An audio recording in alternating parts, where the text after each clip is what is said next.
की काउंटिंग वाला। देखिए विवेक, आप समझिए इस पूरे प्रकरण में शुरुआत में सबसे पहले बाबूलाल मरांडी ने ट्वीट किया था कि किस तरीके से यहाँ पे जमीन घोटाला हुआ, उस पूरे मामले को लेकर उन्होंने लगातार ट्वीट करके हमलावर करते रहे। अब जी दुमका के जो सांसद निशिकांत दुबे, उन्होंने कहा कि जेएमएम के पास बहुमत है ही नहीं, और उन्होंने कहा कि इसी वजह से अब जो है ये सरकार जो है खतरे में है। लेकिन सवाल ये उठ रहा है कि आखिर बाबूलाल मरांडी ने ऐसा क्यों कहा। अब देखिए यहाँ पे जो बीजेपी की सक्रियता बढ़ गई विवेक, आज ही जो है झारखंड प्रभारी बीजेपी के जो पहुंचे हैं यहाँ पे लगातार बैठकों का दौर जारी है, और कल विधायक दल की बीजेपी की बैठक होनी, यानी बीजेपी की सक्रियता देखकर ही यहाँ पे जेएमएम और जो इंडिया गठबंधन के लोग घबराए हुए हैं।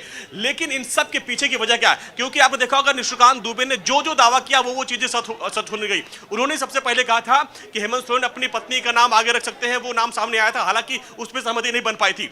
उन्होंने कहा था कि इसके बाद जो है चंपई सोरेन का नाम आगे आएगा। तो ये सब बातें बीजेपी की तरफ से कही जा रही है, इसको लेकर भी सवाल उठाया जा रहा है कि आखिर बीजेपी होती कौन है, उनके पास सारे आंकड़े कहां से आ रहे हैं। 43 विधायकों का परेड करते हुए वीडियो यहां पे जारी कर दिया गया है, समर्थन उनके पास पूरा है। तो आखिर अब राज्यपाल किस बात की देरी कर रहे हैं, यहां पे वही सवाल लगातार विपक्ष के नेता उठा रहे हैं। बिल्कुल अंजनी, इसलिए बीजेपी के मेहमान का मैं इंतजार बड़ी बेसब्री से कर रहा हूं। हमारे साथ बीजेपी के सिद्धार्थ यादव जुड़ने वाले हैं, स्पोक पर्सन हैं, प्रवक्ता है, और उनका इंतजार बड़ी बेसब्री से किया जा रहा है। मैं उनसे पूछना चाहूँगा, जानना चाहूँगा कि आखिर वजह क्या है भाई। जब 43 विधायकों की परेड हो गई है, 43 विधायकों की काउंटिंग का वीडियो जेएमएम ने जारी कर दिया है, तो फिर सरकार के लिए आमंत्रण करना चाहिए। अब कयासों के बाजार में ये 35 विधायक हैं, इतने दावा कर रहे हैं, ये कर रहे हैं, अगर मगर के चक्कर में इस तरह की लेट लतीफी क्यों की जा रही है, यह सवाल हर कोई पूछेगा। अरुण यादव जी के पास चलते हैं। अरुण यादव जी, क्या कोई स्पेसिफिक रीजन आपको नजर आता है? सवाल इस बात का लेकर है कि झारखंड के बड़े नेता इस बारे में दावा कर रहे हैं, बाबूलाल मरांडी, निशिकांत दुबे तक ये दावा कर रहे हैं कि 35 विधायकों से ज्यादा का समर्थन नहीं हो सकता है। ये लोग लोकतंत्र का गला घोटने वाले लोग हैं। इनको ना तो संविधान में आस्था है, ना तो लोकतंत्र में विश्वास है। तो ये क्या कहेंगे भाई? अब आप काउंटिंग करके आपके कैमरामैन आपके विजुअल में चल रहा है और समर्थन का दावा ठोक रहे हैं वहां महागठबंधन के लोग। सारे विधायक तो आप ही तो काउंटिंग करवा रहे हैं। ये निशिकांत दुबे कौन होते हैं? ऐसा नहीं कि लोकतंत्र का ये अपहरण करने के लिए लोग बैठे हुए हैं, जनादेश का अपमान करने के लिए ये लोग बैठे हैं। इन लोगों का तो एक सूत्री कार्यक्रम है विवेक जी। पूरे देश में जिस तरीके से ये लोग तांडव मचाए हुए हैं, देश की जनता देख रही है, और आने वाले समय में, खास करके आने वाले चुनाव में, इनको सबक जनता सिखाएगी, ये ना भूलें। बिल्कुल, आप कह रहे हैं लोकतंत्र का गला घोटा जा रहा है। तानाशाही हिटलर की जब इस देश में तानाशाही नहीं चली, तो ये मोदी की क्या तानाशाही चलेगी? जी, आप ये कह रहे हैं जानबूझकर देरी कराई जा रही है। मेरे साथ स्टूडियो में संजय राणा आ गए, पॉलिटिकल एनालिस्ट हैं, उनके पास चलेंगे। संजय राणा जी, झारखंड की सियासत को तो आप नाप ही रहे होंगे, देख ही रहे होंगे अभी तक। बिल्कुल, देखिए जहां तक झारखंड की बात हो रही है, अभी मैं इनके प्रवक्ता को सुन रहे थे, जो वक्ता अभी हमसे पहले बोल रहे थे। अरुण यादव जी है, आरजेडी से कह रहे हैं लोकतंत्र का गला घोटा जा रहा है। हमें नहीं समझ में आता कि लोग झारखंड में 43 विधायकों की परेड करवाई है जेएमएम ने अभी थोड़ी देर पहले। देखिए 82 सीटों की विधानसभा है, 42 जो है वो बहुमत का आंकड़ा होता है। आमंत्रण नहीं मिला है अभी तक सरकार बनाने को लेकर। देखिए सवाल उठने लाजमी है, मुझे इसमें कोई ऐतराज नजर नहीं आता कि इसमें कोई सवाल क्यों ना उठाए। देखिए सवाल उठाना विपक्ष का काम है, सवाल उठा सकता, सवाल पे उठाने पे कोई प्रश्न चिन्ह नहीं लगा रहा। लेकिन आप लोकतंत्र की हत्या कैसे हो गई? अगर लोकतंत्र की हत्या हो जाती कि ये यादव जी आके टीवी पे ऐसे बात कर सकते थे? कतई नहीं बात कर सकते थे, उठा के जेल में बंद कर दिया था।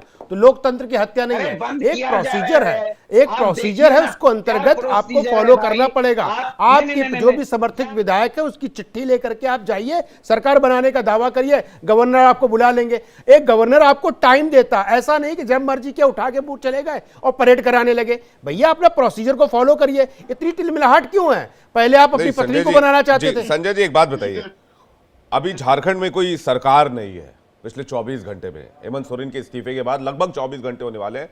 अब अगर आप टाइम ले लें तो क्या बगैर सरकार के कोई राज्य गवर्न हो सकता है, या फिर वहां पर सरकार ना हो, या फिर वहां पर राष्ट्रपति शासन ना हो? दो में से एक विकल्प।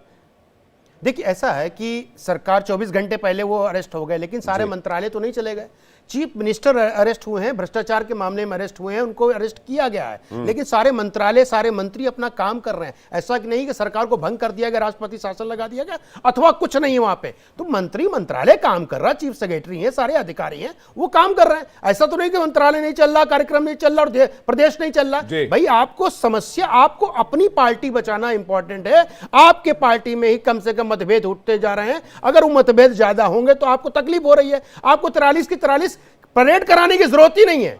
आप अपना लेटर लीजिए, समय लीजिए, उनको दे दीजिए। लेटर कल शाम में ही चंपई सोरेन ने जाकर दे दिया, कह रहे हैं। अरुण यादव से जवाब ले लेते हैं आपके सवालों का। अरुण यादव जी।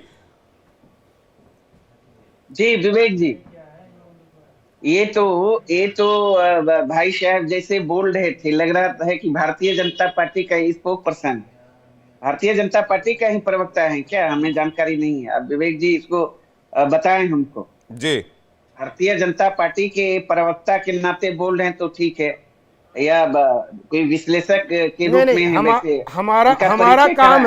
हमारा काम है बताना। यादव जी, जो मैंने बताया प्रोसीजर को, आपकी खींच दिखा रही है, मेरे ऊपर पर्सनल आक्षेप लगा करके, अटैक करके आप ये बता रहे हो कि भारतीय जनता पार्टी के प्रवक्ता हैं। आपका अपना घर संभल नहीं रहा है, दूसरों पे उंगली उठा रहे हो। आप ये बताइए, आपने पत्र दिया, गवर्नर है कि नहीं है, टाइम देंगे, बुलाएंगे, आप आमंत्रण देंगे, आप जाइए वहां पे। ये कौन होते हैं निशिकांत दुबे?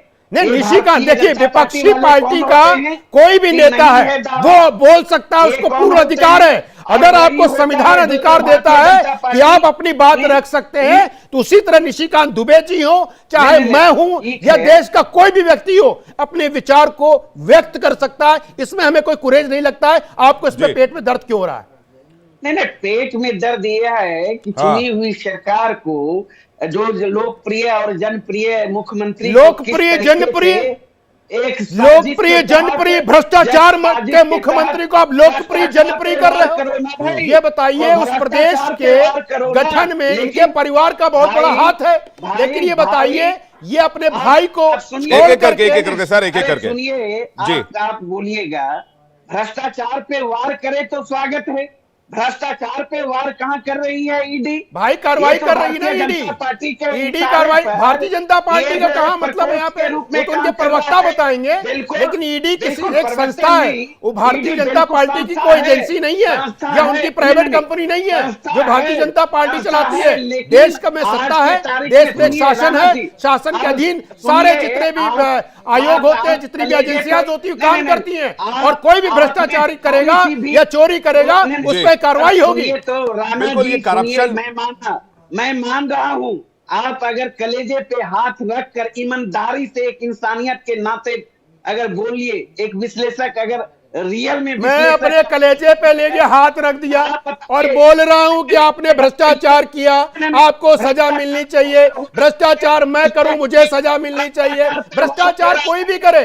एक बात बताइए, के रूप में क्या ईडी काम नहीं कर रही? ठीक है, अब इतिहास है, आप बता लो। अरुण जी और बाकी मेहमान भी हमारे साथ जुड़ गए हैं, अरुण जी बाकी मेहमान भी हमारे साथ जुड़ गए, उनके पास भी चलेंगे।